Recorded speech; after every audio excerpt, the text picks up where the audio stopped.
about the Disability Royal Commission, What's Next. My name is Susanna O'Reilly. I'm the Director of Your Story Disability Legal Support. I'm a woman. I've got dark hair down just past my shoulders, and I'm wearing a white top and a blue jacket with flowers on it, and my pronouns are she, her. I would like to acknowledge the traditional owners of the land on which each of you come from joining us today, and pay my respects to their elders past and present. For me, I am on the Gadigal land of the Eora Nation. I was lucky enough this morning to go for a walk around the harbour and get to appreciate how beautiful this Gadigal land is on this very sunny and lovely day here. Auslan and captioning is available for this session. So to turn the captions on, go to the toolbar at the bottom of your screen and click on the button labelled CC Live Transcript, then select Show Captions. And if you do have any issues with tech or accessibility today, do send us a message in the chat and we'll do our best to sort things out for you. Just a little bit about the order of events for today. So first, we'll hear from our guest speaker, Dominic Golding. Then we're having a panel discussion with staff from the counselling, advocacy and legal services that have been supporting people to take part in the Disability Royal Commission. And then this will be followed by a question and answer where the audience can ask questions to Dominic or any of the panel members. A little bit of housekeeping. So this webinar is being recorded as well as live streamed to the Your Story Disability Legal Support Facebook page.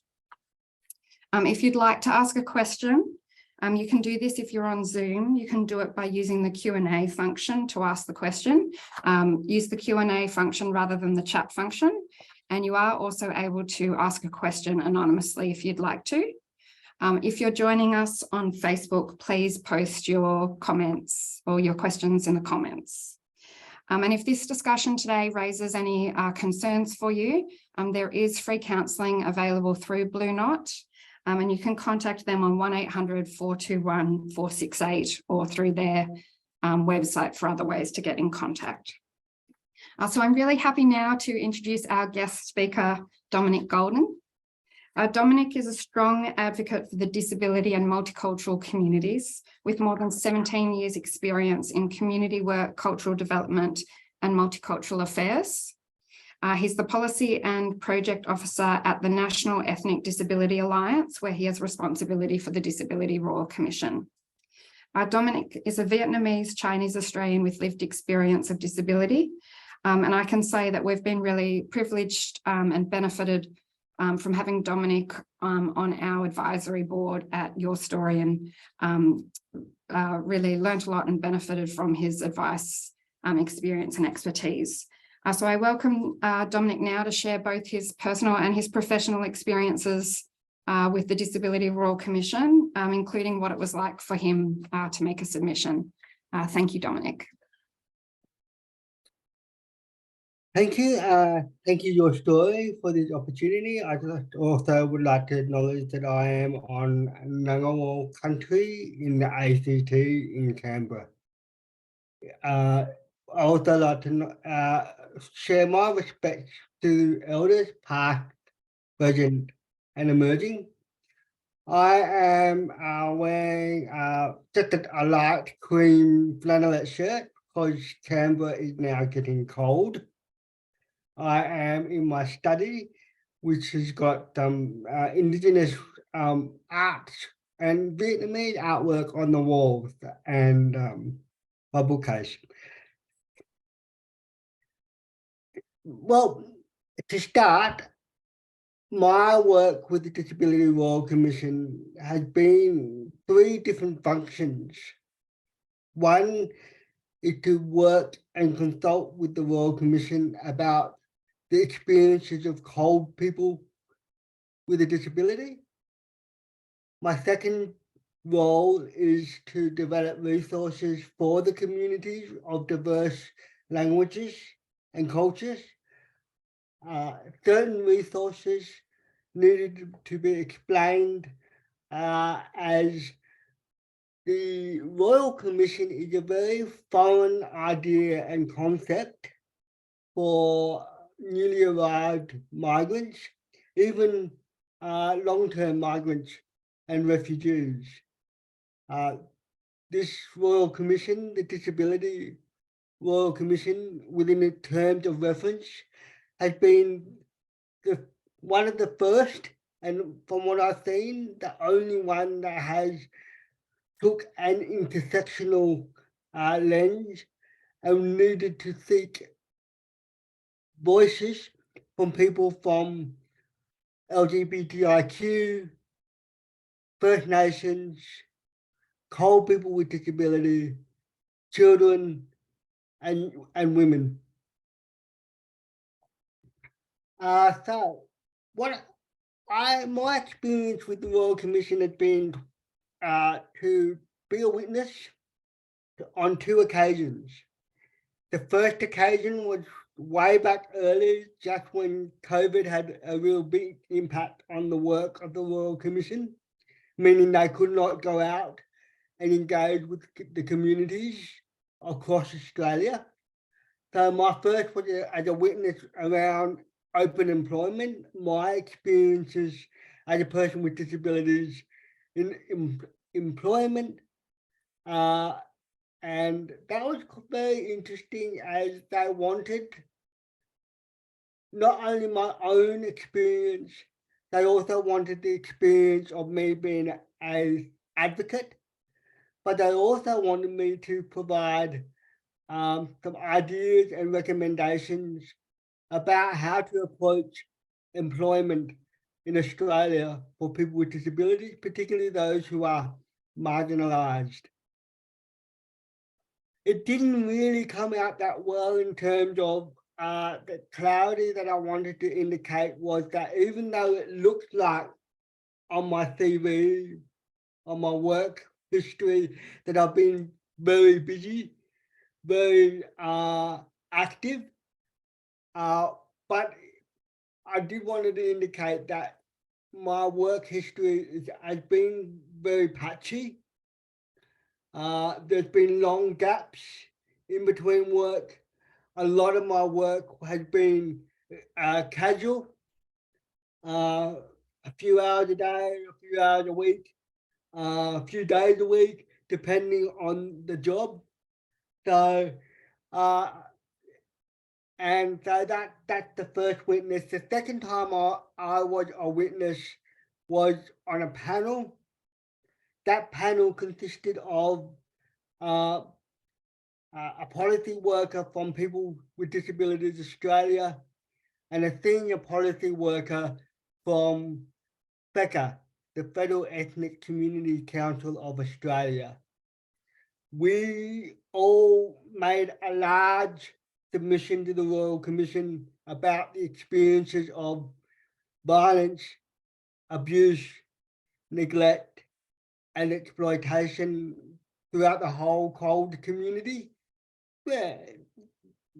And throughout, I mean, as many voices that we could get into the submission, and it was varied, very confronting, and it was just a major piece of work in terms of I didn't want to end up writing, all responses to all the different issues, papers that the Royal Commission put forward. I just thought one big document should be enough for them to read through. What I heard from the multicultural communities has been quite interesting. One, I'll try and put in a number of short comments and reflections. These are not quote unquote, they're just purely reflective. Some people have said that there need to be better ways for the employment system to recognise the skills of people with disabilities, not just to screen out people because they have a disability. Another one has been that the NDIS is very good for the disability sector, but it has not been very good for the cold communities. Many people from the cold community are still missing out on essential supports and services. Another one is that critique of the NDIS is that there's too much rorting in the system. Many different disability providers are taking people with disabilities and their plans and taking advantage of that. There's been all sorts of things around things that the Royal Commission hasn't really looked at. So, for example, access to recreation facilities. You know, what are the the building and home standards? Do they need to be changed to allow for better access and home improvements? Particularly at the housing market, as we know, and the rental market is very difficult. So people with disabilities, particularly if they're on the disability support pension, getting access to affordable rental is incredibly difficult. There's been aspects of the interpreters. There needs to be better education for interpreters to understand disability and to also particularly understand their professional conduct and role as interpreters, to not talk about cases that they interpret for in the community that they live and reside in. Some of the challenges that I've faced with the Royal Commission has been really about how the Royal Commission is as a system to provide equal access for participation. I think they have done an incredibly great job in leading the way for other Royal Commissions. Whether there's any systematic sort of practice that other Royal Commissions can take, I am not too sure about that. Just for example, we currently are in the Veterans Australian Defence Force Veterans Royal Commission. Of course, that would also mean there'll be people in the armed forces that have a disability, mental health concerns, access needs as well. And how much does that Royal Commission take into consideration their needs would be an incredibly interesting comparison. What I hope to come out of the Disability Royal Commission, I personally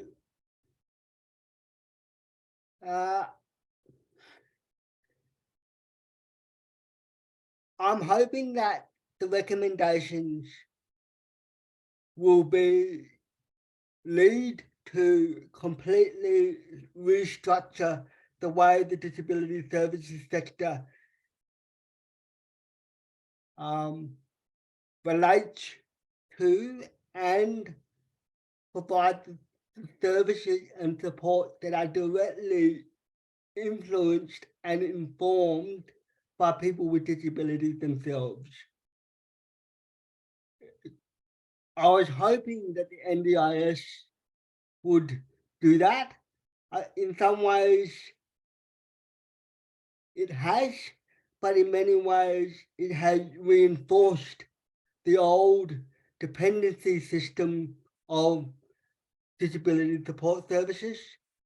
But it's more than that. I think I'm hoping that the Disability Royal Commission can really shake up the sector in terms of, and society greatly in terms of ensuring the CRPD, articles of the CRPD are fully acknowledged and recommended across all aspects of Australian society. I mean, that's incredibly a big ask. Inclusion and participation is always seen as something that we need to try and demonstrate. But I think mainstreaming disability actually means for the whole of Australia, changing the way we perceive, work, understand, relate to people with disabilities, to the point where we're almost on a similar level where we do not tolerate racism, sexism, and homophobia. I think we're a long way from that. I think we've come a long way since institutionalization, but segregation, unfortunately, is still a big part of the way we think and the way we believe people with disabilities should fit into our Australian society. So yes, I'm open for the other panelists to come in, and if Susanna would like to clarify where my present statement stands and whether that's sufficient. Thank you. Thanks so much, Dom. And yeah, thank you for that really interesting and informed and thoughtful discussion. I think a lot of us share very deeply the same hopes that you have for the Commission.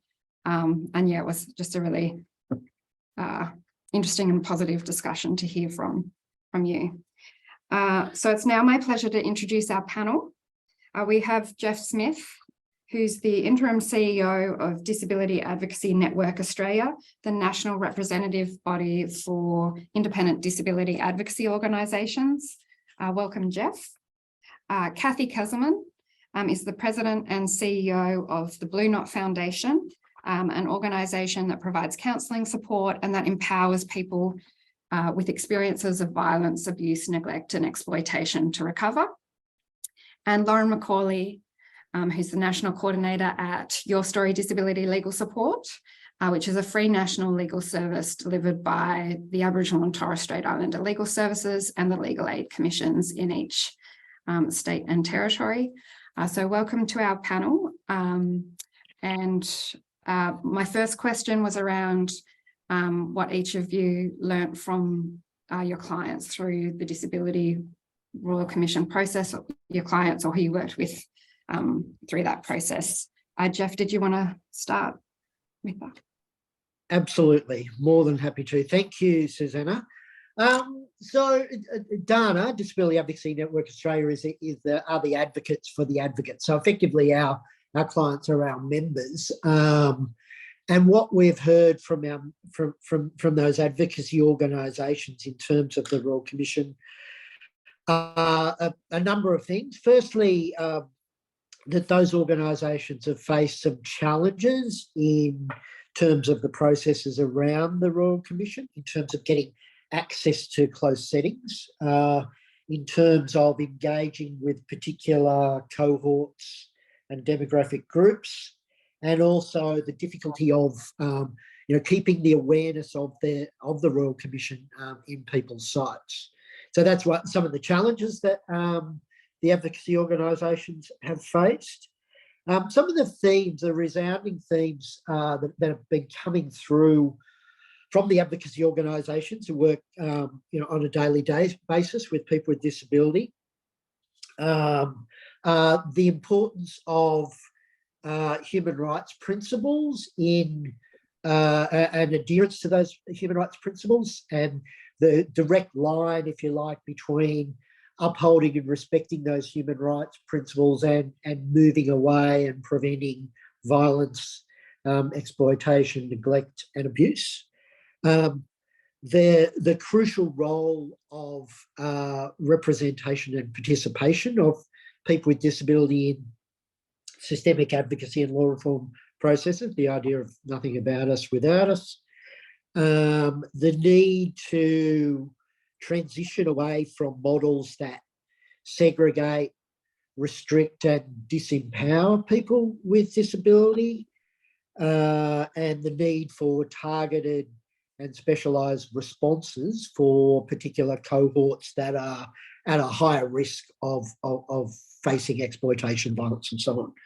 And then kind of wrapping around all that, things that we've seen, it does at one level feel such a long time ago that we're in the middle of this from a public health perspective, but in a very real sense, we still have COVID-19 and we're still wrapped around that. The impacts of that has been one of the themes, as well as an element of consultation fatigue that people are finding, and the gap between the demand for advocacy services and the ability to meet those.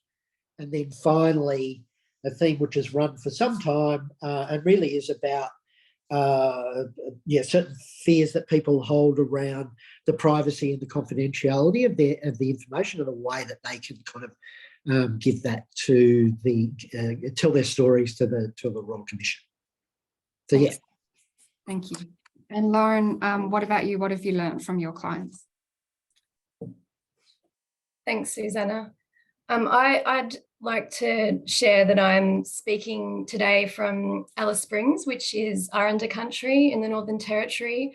I'd like to acknowledge the traditional custodians of the land and elders past, present and emerging. Susanna, you mentioned my role within Your Story Disability Legal Support, which is around coordinating the Aboriginal legal service side of things. And given that I'm speaking to the experiences of First Nations people, I'd also just like to highlight at the outset that I'm not a First Nations person.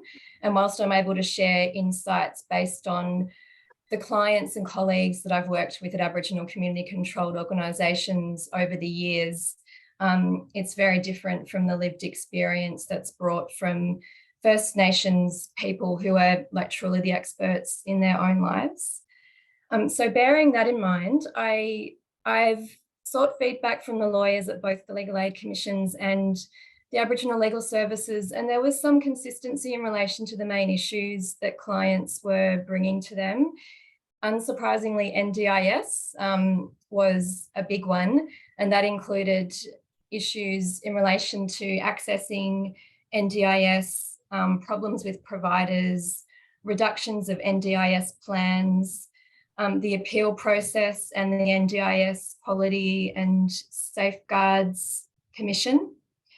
There is also what's been described as a broken guardianship and financial administration system, and this is the case across multiple jurisdictions, but was particularly highlighted by the Aboriginal Legal Service in Western Australia as a significant trend that they were seeing with their First Nation clients.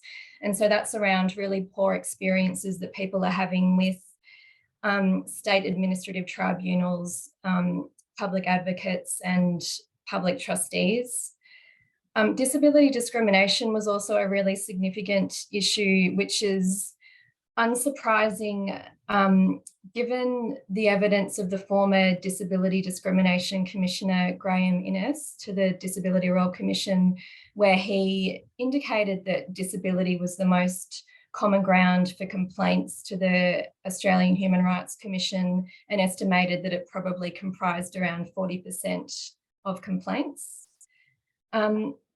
Issues were also raised in relation to disproportionate experiences of domestic, family and sexual violence by people with a disability, experienced by people with a disability.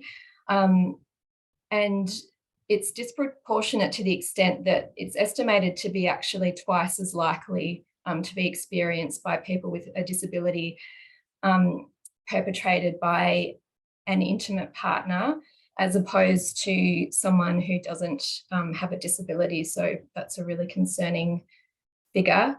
Overrepresentation in the criminal justice system was a big issue, especially in relation to First Nations clients. Equally, overrepresentation in the care and protection system. And I think it's important to note, again, in relation to First Nations clients, that a lack of disability supports for either a parent or a child who may be presenting with a disability is a really significant driving factor that contributes to the overrepresentation of Aboriginal families in the care and protection system. Issues with the disability support pension, lack of access to disability support services and complaints about some service providers, access to disability-related supports in closed environments such as prisons was another really big one that I'll come back to probably later on. Thanks, Lauren. And Kathy, what were your reflections? Thanks. And I'm also on Gadigal land, and I'd just like to pay my respects to elders past, present and emerging. Look, we had clients who engaged with the Disability Royal Commission and others who didn't, but consistently people are really looking for the Disability Royal Commission to just change the world for them, so that they'll finally be not be excluded and ostracised and marginalised in the way they have been, that their voices will not just be heard, but will be listened to and will be important, and that there'll be just an inherent understanding that the levels of violence, abuse, neglect and exploitation to which they have been subjected are intolerable and unacceptable, and particularly when they've occurred within systems of care and support that are meant to do anything else. So, many people talk about never having their emotional needs heard before, and that's quite unique in the counselling that we've provided. That this concept of counselling can sound quite scary, but it's really about how we all as human beings want to be seen and understood and heard and known, and how can this Disability Royal Commission make recommendations that mean that in the future people will be able to access the supports they need to help them make sense of what's happened to them, and so they can find different ways of really participating in the way they choose in full and rich lives, to find a sense of safety, because many people have never felt safe, and I mean that is just so fundamental. It's outrageous in a civilized Western society such as Australia that's such a bottom line requirement. And yeah, I suppose just the opportunity to know that there's support and help there that really can change the trajectory of their lives. So looking to the Royal Commission to really change the landscape, and I think disappointment that the media has not paid a great attention to this commission, and yet such a high percentage of the population live with disability and struggling with the very issues that the Royal Commission is looking into. So yeah, lots of hope. Yeah, totally agree, Kathy. Lauren, where is the Disability Royal Commission up to, and what happens next? So the Disability Royal Commission is nearing its end, actually, and I had a look on their website before we convened today as a panel, just so that I could give a few snapshots around the level of engagement that they've had. So they've published on their website that since they were established, they've had 7,944 submissions. They have released 14 issues papers, which are essentially research papers based on a particular topic and seeking feedback from either individuals or organisations on a given topic. They received 710 responses to those issues papers, and they've had 1,702 private sessions, which are essentially when an individual has the opportunity to share their experience in private with a commissioner. There have been a number of public hearings that have been held across Australia. The last public hearing is due to start on the 8th of May in Brisbane, and it will run for 3 days. The topic is in relation to a particular case study. And then the last real milestone is the Royal Commission having to report on its findings and recommendations by the 29th of September this year. Thanks, Lauren. And Kathy, we know this could be a challenging time for people that have experienced trauma. What's your advice for people and what supports are available to them? Yes, look, I mean, for people who've experienced trauma, life can be challenging, and it's all about being understood and finding the support you need. And obviously, as the Royal Commission comes to an end and we're looking towards the report, and some of the services that, you know, have been set up to support people with disability related to the Royal Commission, which arguably should be there all along and in spades, are going to be closing. And so, you know, Blue Knot, you know, will be staying, providing this service till the end of December, and you know, certainly will be available to take calls and provide people with that emotional support and warm referrals, and, you know, through all our other referral pathways. But, you know, I suppose the bottom line piece of advice is, you know, look around and see who is in work, either of, you know, supporters or paid supporters, personal or paid supporters, and who do you trust, who do you feel safe with? And in the first instance, that's pretty bottom line. But you know, staying connected to you know, the other service systems as much as you can, as the Royal Commission reports, and hopefully we get some really substantive recommendations that mean that we have a different service sector for people with disability experiencing trauma. Thanks, Kathy. And Jeff, what supports are available through advocacy organisations? Thanks, Susanna. So advocacy under the to amplify the voices of people with disability in the Disability Royal Commission finishes up in the middle of this year, on the 30th of June. But for more generally, if you want to find a disability advocate, and I put all this information in the chat right up the top of the, sorry, I didn't have my video on. Apologies for that. I put all this information at the top of the chat around where you can find a disability advocate. So Ask Izzy is one such resource. On the Dana website itself, there's a Find an Advocate section of the website. If you are after more helplines and supports, then their Disability Gateway has a help section that can, for example, there's the Abuse and Neglect Hotline, which again, I've put the number up in the chat. And then if you've got any concerns or complaints in relation to the NDIS, then you can contact the NDIS Quality and Safeguards Commission with their 1-800 number that I've also put up there. Thanks, So, Jeff. Lauren, you recently wrote an article about how the Disability Royal Commission can help to close the gap. Can you explain how the inquiry might be able to achieve better outcomes for First Nations communities? Sure. So earlier this year, there was a Closing the Gap implementation plan released by the government. And in that plan, disability was recognised as a cross-cutting area that's relevant across a number of different reform objectives within Closing the Gap.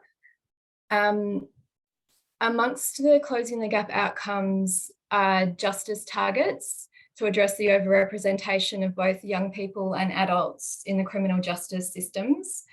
And the justice targets that have been set for those are that by 2031, the number of First Nations adults in prison will be reduced by at least 15%, and that the number of First Nations young people will be reduced by at least 30%. And when progress against those targets was last tracked in March, the target in relation to adults was not on track to be met, which is really disappointing. So I think that this Disability Royal Commission is a real opportunity for broader thinking in relation to a better support system for people with a disability or with an undiagnosed disability, which is often the case given some of the barriers that people can experience in relation to assessment, diagnosis and accessing services.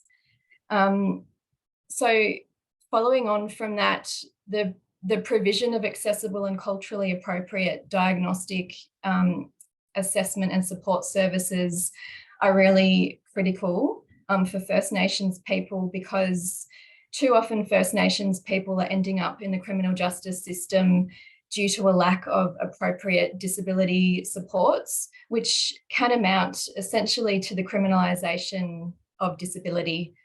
There has been a previous inquiry in relation to the incarceration rate of Aboriginal and Torres Strait Islander people in 2017 by the Australian Law Reform Commission, and it touched on the topic of disability, but it was really restricted to the question of fitness to plead, whereas what's really required is a much broader discussion around what can happen prior to engagement, with police or the criminal justice system to address some of those underlying issues that might be driving that contact.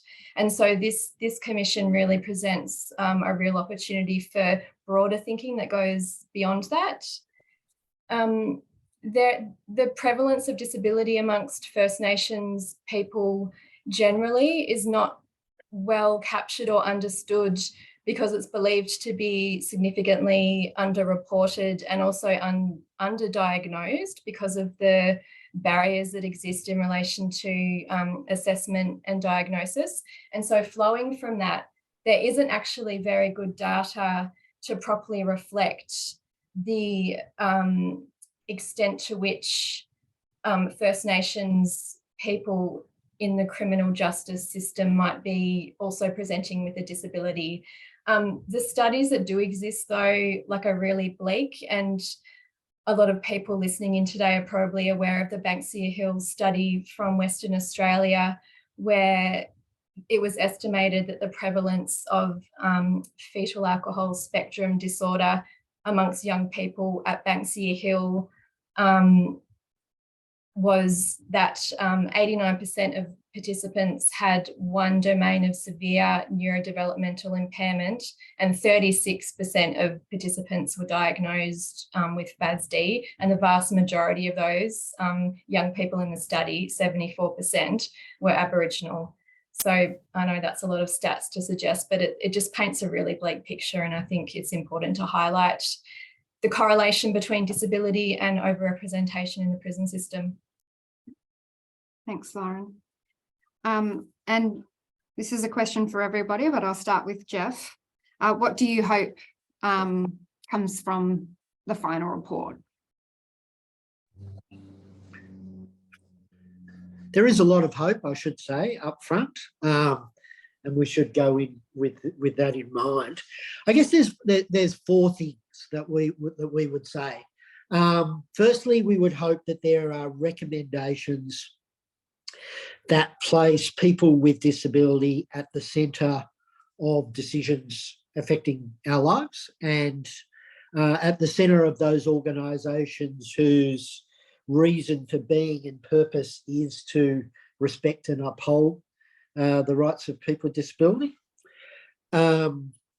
Secondly, I think there is a clear and abiding need for proper and continued resourcing to drive transformational change. From the point of view of advocacy organisations, there is a clear causation between the provision of independent advocacy services and the prevention and responsiveness to away from violence, exploitation, neglect and abuse. So we would want to see the sector properly resourced, and those resources going to improve the lives of people with disability. Thirdly, a commitment to systemic advocacy and the way that systemic advocacy, the role that that has in this space in terms of taking on issues head on and preventing further abuse down the line.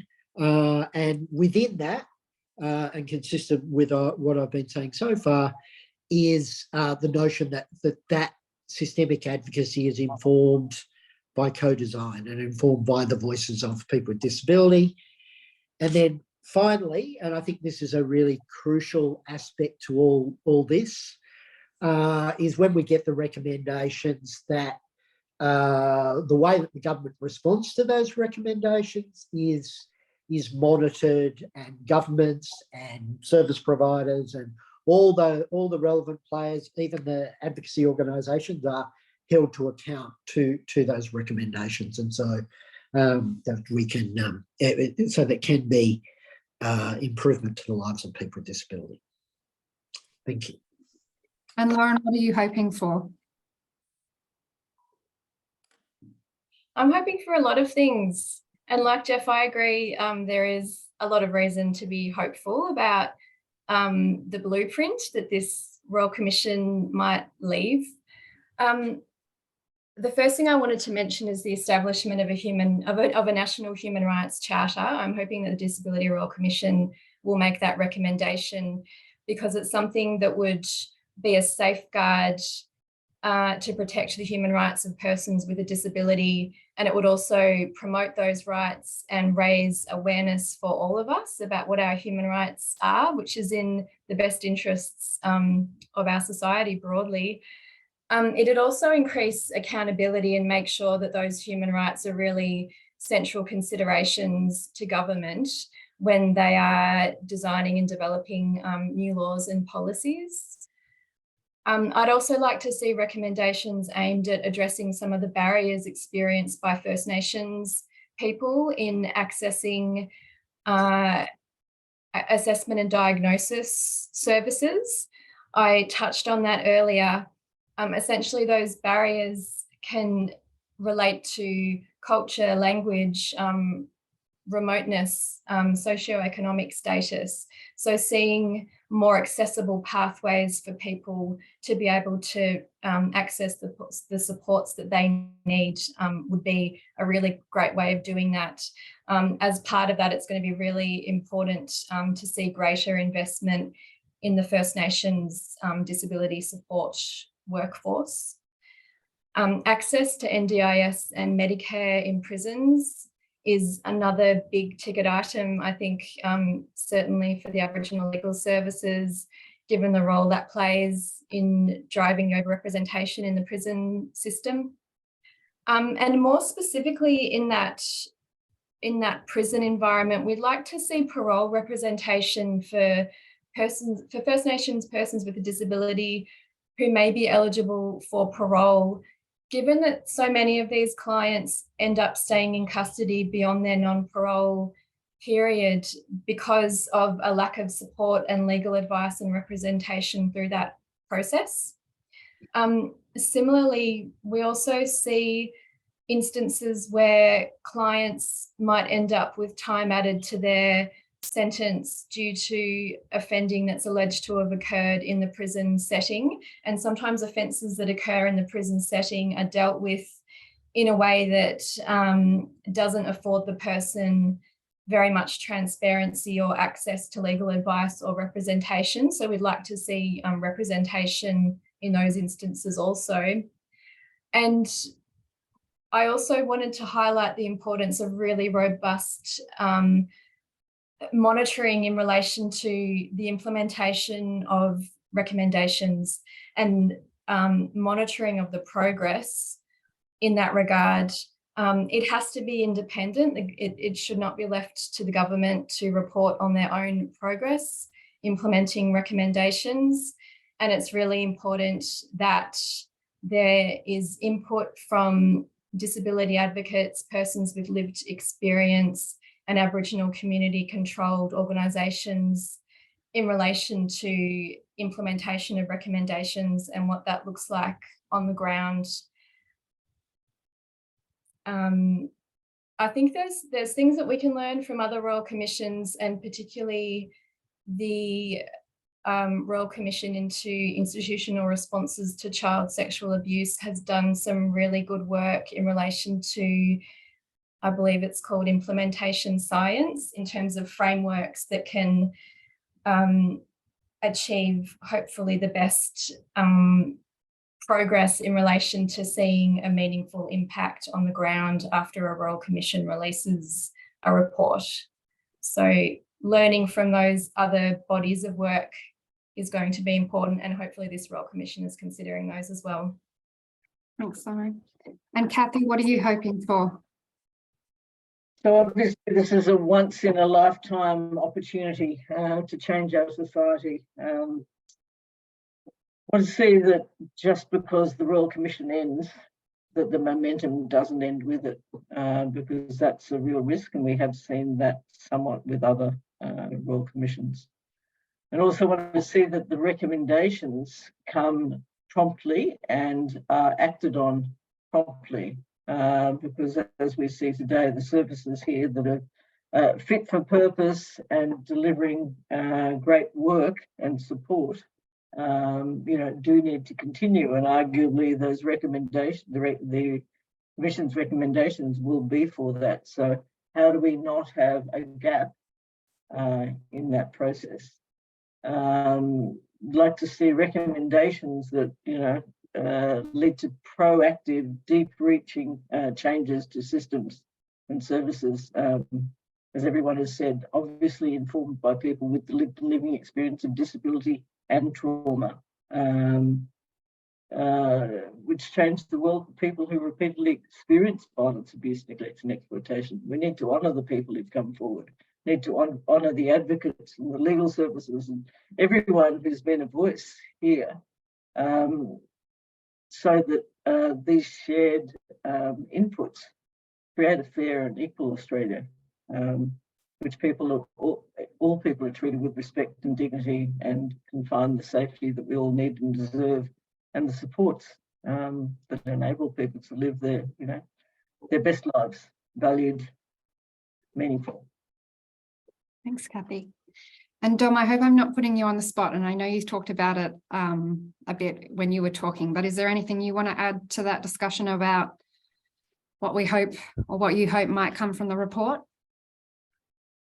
Yes, thank you. I'd just like to reflect on the fact that quite a number of the previous Royal Commission the outcomes and recommendations have really shifted and shaped the way society views certain cohorts of people. Stolen generation, those in institutions, child migrants, and those who have been adopted. So, and many of those recommendations and those outcomes have been around counselling. There's been exhibition, arts for public awareness campaigns, and there's been a raft of different systems approaches to try and shift and change the way government policy relates to a problem, or a group of people who are seen as being a problem. So I think hopefully with the recommendations that there is quite a considerable amount of resources and funding to actually not just the recommendations themselves, but actually to try and ensure that mechanisms and practices are in fact can be properly implemented practically to ensure that if there is, you will never stop violence, you'll never stop abuse, you will never stop exploitation, but there is a system where we actually value a person rather than thinking, oh, we should put them aside, or that they have a disability, therefore they should only be in a certain setting, or we can't put them into schools mainstream schools because we're afraid it will make the classroom function impossible for teachers, as an example. So yeah, I think that's what really will be a key kicker for me, because I think we've got 3 other reforms going through. We've got the DES reform, Disability Employment Services. We've got the Australian Disability Strategy, the NDIS review, and of course, we have also the code strategy for the NDIS as well. So how these strategies and reforms reflect and work with the recommendations of the Disability Royal Commission, I think that will be the real kicker for me. Thanks, Dom. We now have a little bit of time for questions from the audience.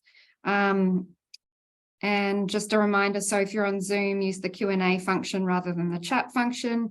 You can ask questions anonymously if you'd like to. If you're on Facebook, please post the questions in the comments. And if we don't get to your question today, we will get in contact with you. We'll get back to you by email or Facebook, depending on how you've joined us, but we will come back to you. So there is a question that was sent through to us earlier. And that question is, are there any efforts as a disability advocacy community to influence the final report and to ensure the final report recommendations are implemented? And that's probably a good one for you to start on, Jeff. Yeah, it sounds like me, doesn't it? Yeah.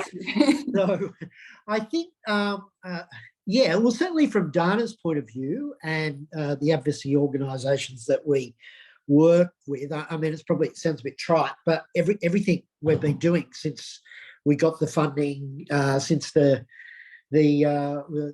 Disability Royal Commission started, has been about trying to influence these recommendations. We've done a substantial body of work around. At the end of last year, we did a major piece of work about the value of independent advocacy and what that means, and the way that advocacy translates into better outcomes for people with disability on the ground, and a whole body of work around that. We've done some work in the pre-budget submission process, where we're asking for enhanced advocacy funding, not only for advocacy organisations, but also for legal and counselling organisations. And we're at the moment, we are working with the disabled people's organisations to finalise a letter to the Royal Commission about saying, can we sit down and talk about what your preliminary recommendations are looking like, so that we can have an understanding of where you're at and how we can respond in that time, if there is avenues to shape that between now and the 29th of September. So yeah, they're just some of the things that we've been doing, really. Thanks, Jeff. And Don, we've got a question for you. How important is it for people with lived experience of disability to have opportunity to shape the design of services and policies that will impact on them and impact on their lives? Thank you for that question. I think it's incredibly important in terms of how that is worked. I think many services and many organisations, agencies, departments and sections generally devise policy before even consulting people with disabilities. And they assume that that will work. They assume that it is just, and they assume that the practice will just work out for itself. For example, behavioural plans often used in group homes, but where is the conversation of the person with disability themselves in determining how they want the behavioural plan that will represent an active and be constructive for them, that allows them to have better communication for those coming into the house, those who are supposed to be paid with the responsibility of looking after them in the group home, and whether that gives them full agency and practice to be able to actually live the life that they want, and hopefully, hopefully, ideally, they can transition to live independently or with someone that they choose to do so. So there's a lot of things that so much needs to be reviewed and looked at. I think with the recommendations that are coming out, when it comes to actual mechanisation to prevent abuse, neglect, and exploitation, unfortunately, even just in the last few months, there was a case where someone was left unattended, and that led to quite an unfortunate circumstances. And that was right. There've been, I believe there've been 3 occasions where people with disabilities have been really adversely, to the point of unfortunate circumstances within the term of the Disability Royal Commission. And I think what really needs to be scrutinised from a services providers' perspective is, are we doing are we doing the purpose that we are meant to be doing? Like the Aged Care Royal Commission, are we there for profit, or are we there to actually ensure that a person that we are looking after? And I think that term itself needs to be really scrutinised, looking after, to allow people with disabilities to actually have a role in the way organisations are run and what services they actually get. I think that's a really big, it's actually a really big open question to see where that goes. Thank you. Thanks, Dom. I think that question about the importance of lived experience in policy and service design and everything you said, Dom, is a good answer and a good point to end on. I might just ask each of you, Lauren, starting with you, how people can get in contact with your story if they need legal support. Thanks. So I believe that might be included in the chat as well. Susanna, if you're in a position to share any more detailed contact information, that'd be great. I can. So you can contact Your Story by phone on 1-800-77-1800, which is a free call, or through our web chat, our email, through the National Relay Service, or by online form at our website at yourstorydisabilitylegal.org.au. And we are a partnership of the Aboriginal and Torres Strait Islander Legal Services and also the Legal Aid Commissions in each state and territory.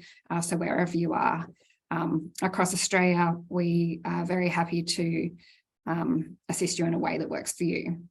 And what about counselling support? Kathy? Yeah, look, you can contact the National Council Referral Service by calling 1-800-421-468. It's 9 to 6 Monday to Friday and 9 to 5 Saturday and Sunday, or go through web chat on our website by email or video conference, and we can provide information, emotional support, education, referrals.